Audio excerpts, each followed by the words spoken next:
¿Y si Clark no se volvió loco simplemente por estar atrapado en las backrooms? ¿Y si en realidad había algo dentro de ese lugar que lo estaba infectando poco a poco? En este video quiero hablar de una teoría que, para mí, hace que el final de Clark tenga mucho más sentido.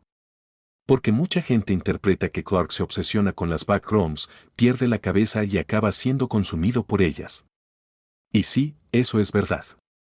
Pero creo que hay algo más detrás.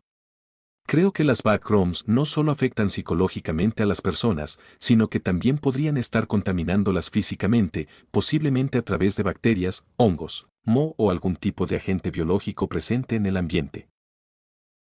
Desde el principio, las backrooms se presentan como un espacio extraño, húmedo, cerrado, artificial y completamente antinatural. No es solo un laberinto infinito de paredes amarillas y luces fluorescentes. Es un lugar que parece podrido desde dentro. Hay una sensación constante de suciedad, abandono y contaminación. Por eso creo que no es casualidad que algunas personas que aparecen en la película utilicen trajes de protección, como trajes antibacterianos, de contención biológica o de protección química. Esos trajes no estarían ahí solo para dar una estética misteriosa o científica, sino porque quienes investigan ese lugar saben, o al menos sospechan, que entrar ahí sin protección puede ser peligroso. Esto cambia bastante la forma de entender lo que le pasa a Clark. Porque Clark entra en las backrooms sin ningún tipo de protección. No lleva máscara, no lleva traje, no lleva nada. Respira directamente el aire de ese lugar, toca sus paredes, camina durante horas por zonas desconocidas y vuelve una y otra vez. Si el ambiente de las backrooms contiene algún tipo de bacteria, espora o sustancia que afecta al sistema nervioso, entonces su deterioro mental no sería solo simbólico. También tendría una causa física. Esto explicaría por qué Clark va perdiendo la cordura de una forma tan progresiva. Al principio está sorprendido y fascinado. Descubre la entrada en el sótano de su mueblería y lo ve como un misterio que puede resolver. Incluso se lleva una silla para demostrarse a sí mismo que no está imaginando las cosas. Pero cuanto más entra, más cambia. Se obsesiona con mapear el lugar, con entenderlo, con encontrarle una lógica. Y poco a poco empieza a comportarse de una forma más paranoica, más impulsiva y más desconectada de la realidad. Para mí, ahí está la clave, las backrooms no lo vuelven loco de golpe. Lo van contaminando poco a poco. Primero le despiertan curiosidad. Luego obsesión. Después paranoia. Y finalmente, una especie de aceptación total del lugar. Clark deja de ver las backrooms como una amenaza y empieza a verlas casi como su nuevo hogar, como si ya no pudiera diferenciar entre estar atrapado y querer quedarse allí. Pero esta teoría no se queda solo en lo biológico. Creo que las bacterias o el moho serían la parte física del problema, mientras que las backrooms también actúan sobre la mente de las personas usando sus traumas, culpas y miedos. En el caso de Clark, esto es especialmente importante porque él ya llega a la historia emocionalmente destruido. Es un hombre frustrado, divorciado, resentido, con un negocio que no funciona y con una vida que no se parece en nada a lo que él quería. Además, carga con la culpa de haber tratado mal a Bárbara y de haber destruido su matrimonio. Por eso las backrooms no tienen que inventar nada nuevo para romperlo. Simplemente amplifican lo que Clark ya llevaba dentro. Su frustración, su ego, su culpa y su violencia interna se manifiestan en ese lugar. Y ahí entra una de las partes más interesantes de la película, la entidad o esa copia oscura de Clark. Yo no creo que la entidad sea un monstruo cualquiera. Creo que es una manifestación del propio Clark. Es su parte más oscura, su rabia, su culpa, su lado abusivo y todo aquello que él no quiere aceptar de sí mismo. Por eso el monstruo no funciona como una criatura normal. No parece tener reglas físicas del todo claras, porque su fuerza no depende solo de su cuerpo, sino del estado mental de Clark y de la conexión que tiene con las backrooms. Esto también ayuda a explicar una escena que, vista de forma literal, puede parecer absurda. La entidad mata a Clark con muchísima facilidad, como si no tuviera ninguna posibilidad de defenderse. Pero luego Mary, la psicóloga, que físicamente parece mucho más débil, consigue frenarlo con una sola mano. Si lo miramos solo como una pelea física, no tiene sentido. Pero si entendemos que la entidad es una manifestación psicológica de Clark, entonces sí empieza a encajar. Clark, en ese momento final, quiere que Murray salga de las backrooms. Por primera vez, parece hacer algo que no nace de su ego, de su obsesión o de su lado oscuro, sino de una parte más humana de él. Quiere liberarla. Quiere que ella sobreviva.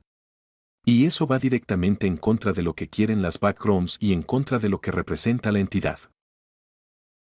Por eso creo que la entidad se debilita de forma indirecta cuando se enfrenta a Murray. No porque Murray sea más fuerte físicamente, sino porque Clark no quiere que ella muera. Si el monstruo nace de la mente de Clark, entonces el deseo de Clark afecta al monstruo.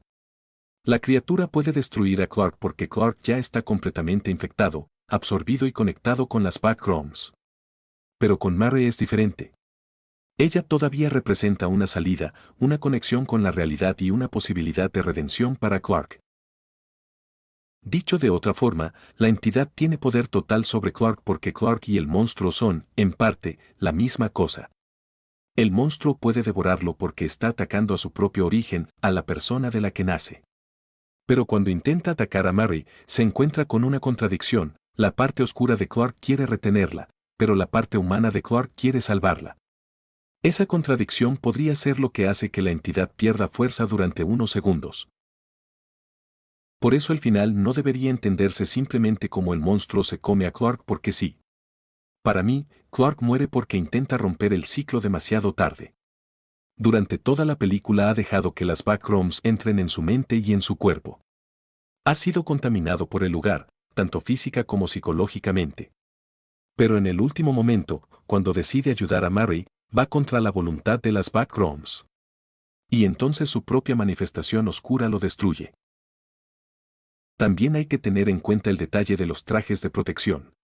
Si otras personas entran con trajes antibacterianos o de contención, eso refuerza la idea de que las backrooms no son solo un espacio paranormal, sino un entorno biológicamente peligroso. Puede que las personas que investigan ese lugar ya sepan que hay algo en el aire, en las paredes o en la humedad que puede infectar a quienes pasan demasiado tiempo dentro. Clark, al no llevar protección, se expone completamente. Y eso explicaría por qué su caso acaba siendo tan extremo. En resumen, mi teoría es que Clark se vuelve loco por una combinación de 3 factores.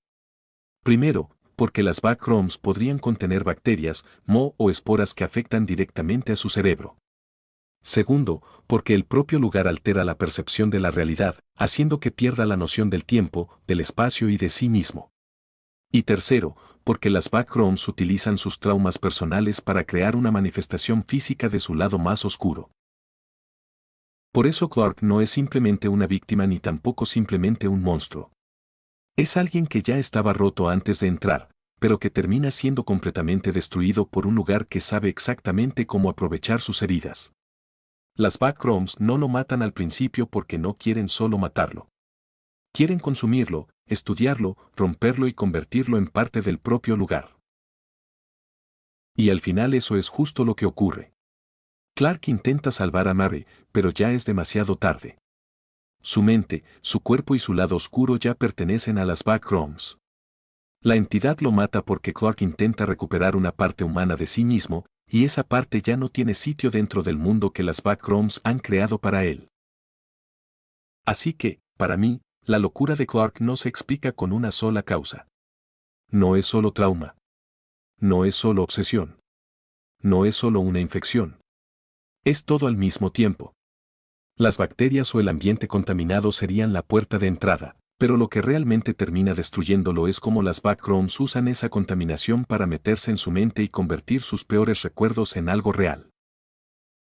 Y esa es precisamente la parte más aterradora, que las backrooms no solo te atrapan en un lugar imposible, sino que te transforman hasta que una parte de ti ya no quiere salir.